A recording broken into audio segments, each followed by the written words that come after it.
Infinity War. Ooh, God. It's taken 6 years, but we're finally here. Thanos arrived in what many fans are regarding as his movie. To some degree, I can see what they mean as he describes relieving people of their burdens by slaughtering half the life in the galaxy. And people call me crazy.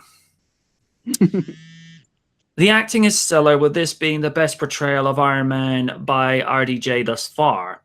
The one thing I'm disappointed is that there wasn't a Sherlock joke between him and Benedict Cumberbatch's Doctor Strange. That would have been perfect. Everyone plays their part well, but it feels a little distracting that Scarlet Witch's Sokovian accent seems to have disappeared completely. Mind you, this also happened with Paula Garcia's Spanish accent disappearing as Francesca in 2002's Clockstoppers. Visually, this is probably the best MCU movie thus far. With all the VFX shots from Thanos' ship, Titan, the New York fight scenes, the scenes from Wakanda, the introduction of Iron Man's bleeding edge armor, which I got real hyped at seeing that, as that was an evolution that had been explored from the Mark 40 and 3 with the idea of less time and without the need to be sewed into his suit. This time it just comes from his new arc reactor that he installed that relies on nanotechnology, which explains how the suit comes from him rather than sticking to him like a magnet, which is very similar to Spider-Man's suit from 1999's Spider-Man Unlimited. That series deserved a second season. Mm-hmm. With the inclusion of the Guardians of the Galaxy, it feels like the MCU has come whole as Earth's Defenders meets the Galaxy Defenders. In typical fashion, when two groups of superheroes meet, there is confusion and confrontation when Spider-Man and Iron Man meet the Guardians, mistaking the others for Thanos' people. The death scene of where multiple Avengers and Guardians was really tough to watch, especially Spidey's, as the story since Civil War really implies there's a father-son, mentor-student aspect applied between Parker and Stark, and how Spidey looks to Iron Man as his idol, and Stark seeing Parker as the son figure he never had. And Robert really plays the emotion while Spidey dies in Iron Man's arms as he wilts away. It's a very heavy and somber ending, which is different from an Avengers movie because they won the last two fights with Loki and Ultron respectively. How will this conclude will be revealed next year with Avengers 4. Watch this space. Lydia. Oh, this movie surprised me on how emotional it was. I was entertained, but only because I'm an MCU fangirl. Fight me, I'm sorry. I know your brother doesn't like those movies, but I don't hate him for it. I respect it. Yeah. But the film was an emotional roller coaster up until we reached the universe-shattering climax. Watching all our favorite new heroes get snuffed out in the snap of someone's fingers left me speechless. Especially the death of Spider-Man. I cried at that. He was just a kid. Hearing him say, "I don't want to go," as he weeps in Tony's arms broke me, and I can't speak for anyone else, but I can't wait for Avengers 4. I'm calling it Avengers Annihilation. I don't care what anybody, until we get a title, that's what I'm calling it. But I enjoyed this film so much, and that's all I can say about that. That's fair. Raiden? My response to that ending. Uh-oh.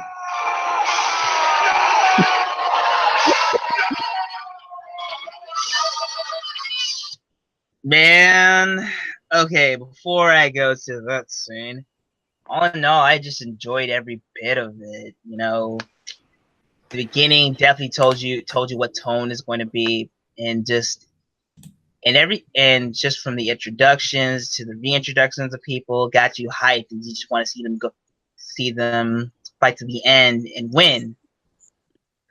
But damn, that's all I gotta say. That damn snap. That had me speechless to the whole entire movie. And yes, like Lydia, when I heard I don't feel too good. I'm like, oh god, no, no, no, no, no, no, no, no, no, no, no, no, like, no, no, oh, no, not Spidey. no, we just got him in Civil War. Why would you do this to him? God. Oh my god, it was tough. And just listen to the credit scene if there's some crazy stuff. And okay. For the viewers, here was me after. Uh-oh. I was like this. I think a lot of us were like that. Yeah. It's like, It was like oh god. multiple. It's like multiple North Star 100 crack fist punching your gut multiple times, and your head doesn't explode until after. That's how it felt for me. Mhm. But all in all, I definitely enjoyed it. Like like MJ said, we'll see what Avengers 4 will do. Hopefully, we see our favorites again, because it's like death, especially in Marvel comic book world. Sometimes they don't stay permanent, so we're just gonna see where that goes. But all in all, enjoy the movie. Ending. That's something I don't ever want to experience ever again. But hey, that's what the internet's for. But yeah, it was a fun movie. That's an ending. I know. Sir, I already know you're going to outdo me, so go have fun.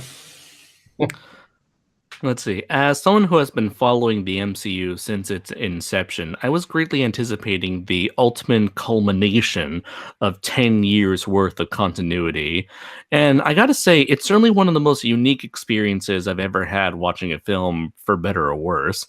Now, I highly enjoyed the film, absolutely. But the strange thing was that I felt like it didn't really function as a traditional narrative. Even in films like the first two Avengers, the filmmakers would take the time to reintroduce who our heroes are, what's been happening since we last saw them, and who it is they're going to be fighting. Infinity War manages to do the last part of that setup, as this is mostly Thanos' film, since we spend more time with him than any other character. And that isn't a bad thing, since this is another case where we have ourselves a very interesting villain with goals that allow him to see himself as the hero of his own story. While I would have preferred the wackiness of the traditional sadistic Thanos from the comic, I felt like this version was entertaining and engaging enough for me to see past that. I'm all right with changes in an adaptation so long as the end product is good, which admittedly is highly subjective for everybody. But for me personally, I dug it. The part of the film that I found perplexing, however, was how the film juggled its cast as we jump from Team Stark to Team Thor to Team Wakanda to Team Guardians, as they all deal with Thanos and his minions. If you were someone who only saw a few movies, like perhaps the Iron Man movies and Captain America and the Captain America trilogy, I guarantee you will be so lost. This is what I meant by when I said that Infinity War didn't really act like a traditional movie, since we're bouncing from setting to setting until eventually some of these groups team up. And even then, many of them don't even get the chance to interact with one another, such as the case with like Thor and Team Wakanda. Also, due to the MCU sort of growing this reputation of having snarky characters with quippy dialogue, there were some instances where I felt like several of the characters felt very similar to one another, like they were all variations of this coming from the same mold. Despite these issues, Infinity War was still an engaging experience that brought nothing but pure, unadulterated action, spectacle, and especially a lot of emotion that was well worth the wait ever since Thanos' appearance at the end of the very first Avengers. My only concern now is how Avengers 4, and especially the future films of the MCU, can top such a feat in the coming years. Yeah, because they've got to somehow explain how Spidey's going to come back, considering they're filming Spider-Man Far From Home, although I've heard some word on the wire that's supposed to be a prequel. I'm pretty sure that's just like marketing bullshit. It's like, we're not saying he's coming back, but yeah, well, shut up. And the amount of times Disney have to keep telling Mark Ruffalo off, it's just like, dude, love you, but there's a reason why they say spoiler alert. Mm-hmm.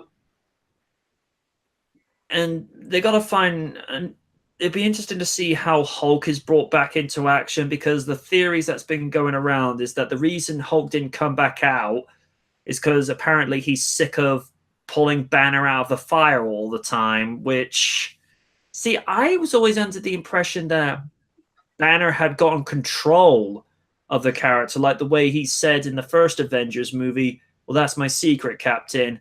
I'm always angry, which implies he has control over the creature, but now it's regressed to the point where it's like, nah, Hulk's doing his own thing again. It's like, right.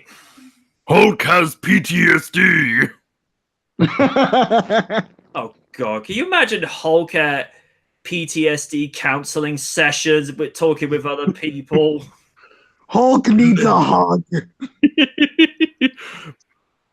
Then Purple Man hit Hulk, and Hulk hit Purple Man, but not as hard, and Hulk did not feel good.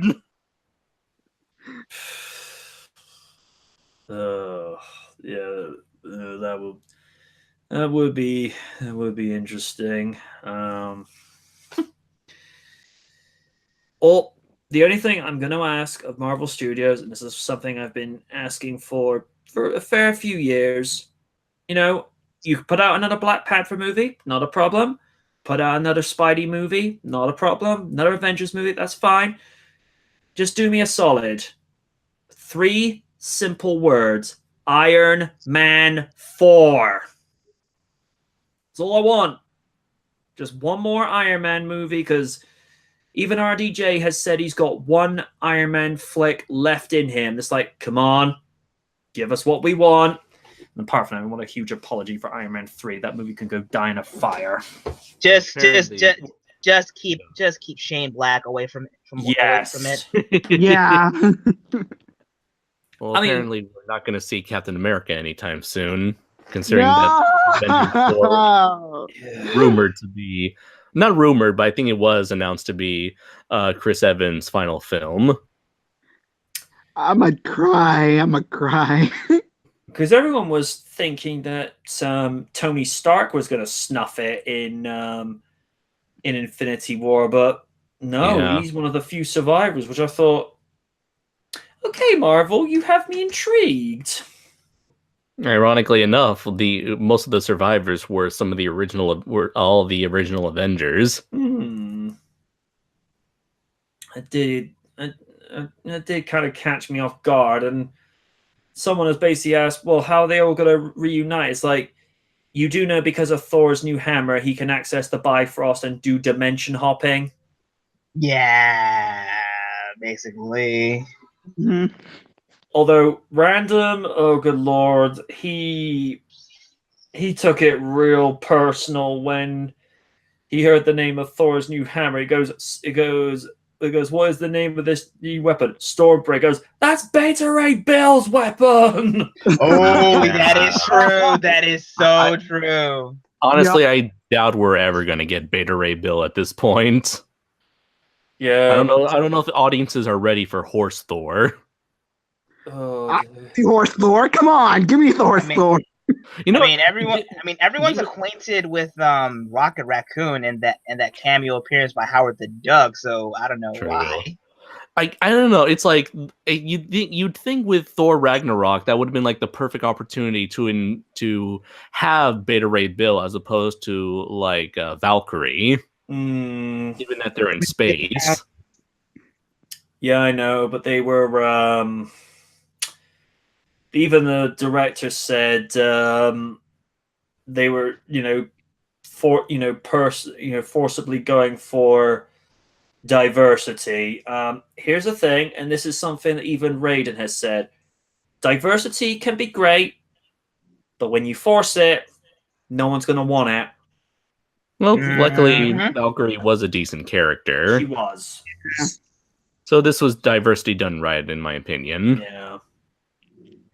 Yeah, that's fair. Yeah, and they've already established the fact that non-white Asgardians are already a thing with Idris Elba. Mm-hmm. Yeah, but then again, it's Idris Elba. Yeah, You know, he's decent no matter what he does. they're like, are you supposed to be here, person of color? I am Idris Elba. Fair enough.